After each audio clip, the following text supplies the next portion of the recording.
Kingdom of the planet of the apes. Planet of the apes ట్రయాలజీగా last part 17లో వచ్చింది. 2011లో rise అని, 14లో డాన్ అని, 17లో war of the planet of the apes అని.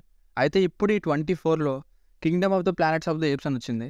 అయితే ఇది సీక్వెల్నే కానీ చాలా వరకు అన్ని కొత్త క్యారెక్టర్స్నే అండ్ టైమ్ లైన్ కూడా చాలా డిఫరెంట్.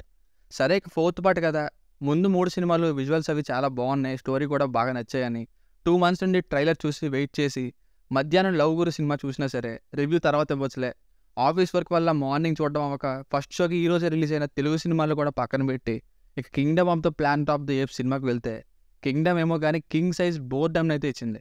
అంత బాగుంది. నేను వెళ్ళిన hall, 4K picture resolution, Dolby Atmos sound, big screen, seating, AC, సినిమాలోని mind blowing, extraordinary and award winning visuals అంతా బాగున్నాయి, ఒక్క సినిమా తప్ప. అక్కడక్కడ యాక్షన్ సీన్స్ వస్తాయి, అవి ఎలా వచ్చి అలా వెళ్ళిపోతుంటాయి. మిగతాదంతా ఎలాంటి ఇంపాక్ట్ ఇచ్చిందంటే నాకు నిద్ర వచ్చేసేది, నాతో వచ్చిన ఫ్రెండ్ స్లీప్ వేసాడు, నా పక్కన కూర్చున్న ఇంకో అన్నోన్ పర్సన్ కూడా స్లీప్ వేసి మధ్య మధ్యలో లేచేవాళ్ళు.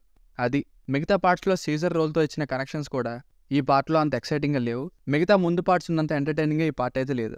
లాస్ట్లో మనుషుల్లో చూపించి నెక్స్ట్ పార్ట్కి కంటిన్యూషన్ ఉందని చూపించారు. ఫ్యామిలీతో చూడొచ్చా అంటే చూడొచ్చు, అడల్ట్ కంటెంట్ ఏం లేదు. బేసిక్ స్టోరీ లైన్ ఏంటంటే హీరో ఏప్స్ ఉన్న తెగ వాళ్ళని వేరే ఏప్స్ తెగ అటాక్ చేసి బంధించి తీసుకెళ్తే వాళ్ళ కోసం వెతుక్కుంటూ వెళ్తుంది హీరో చింపాంజీ. అప్పుడు ఏం జరిగింది, అసలు ఎందుకని ఎత్తుకొచ్చారు, ముందు పార్ట్స్లో ఉన్న ఒక క్యారెక్టర్కి ఇందులో ఏంటి సంబంధం అన్నది స్టోరీ. ప్లస్ పాయింట్స్ అయితే మైండ్ బ్లోయింగ్ విజువల్స్, ఏదో ఒక అవార్డు పక్క ఆస్కార్ కూడా నామినేట్ అయ్యే ఛాన్స్ ఉంది. ఎక్కడ అసలు విఎఫ్ఎక్స్ అనే డౌట్నే రాదు. ఫైట్ సీన్స్ లిమిటెడ్గా ఉన్నాయి కానీ బిగ్ స్క్రీన్ మీద చూడడానికి అదిరిపోయాయి. సినిమాని ఏమైనా ట్రై చేద్దామంటే ఇది ఒకటే రీజను, ఆది పురుషులో ఈ రేంజ్ విజువల్స్ ఉంటుంటే సినిమా వేరే లెవెల్లో ఉందని. అందులోని planet of the apes Hollywood film కాబట్టి men to experience on big screen, even తో లిమిటెడ్గా ఎంటర్టైన్ చేసినా సరే. ఇక మైనస్లు అయితే మెల్లగా స్నెయిల్ పేషెడ్లో నెరేట్ చేసే స్టోరీ, ఇంటర్వెల్కే ఇంకా ఇంతేనా స్టోరీ అనే ఫీలింగ్, ఇంటర్వెల్ తర్వాత ఇంకేం లేదనేలా ఫిక్స్ చేసే ప్రొసీడింగ్స్.